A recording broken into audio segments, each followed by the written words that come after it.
العالمين والصلاة والسلام على سيد المرسلين محمد وآله وصحبه أجمعين وعلى من تبعهم بإحسان ودعا بدعوته إلى يوم الدين. أما بعد،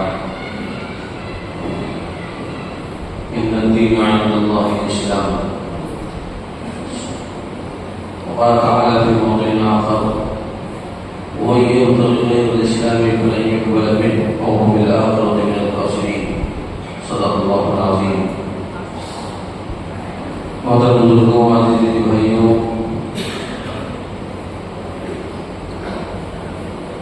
یہ محرم کا مہینہ چل رہا ہے.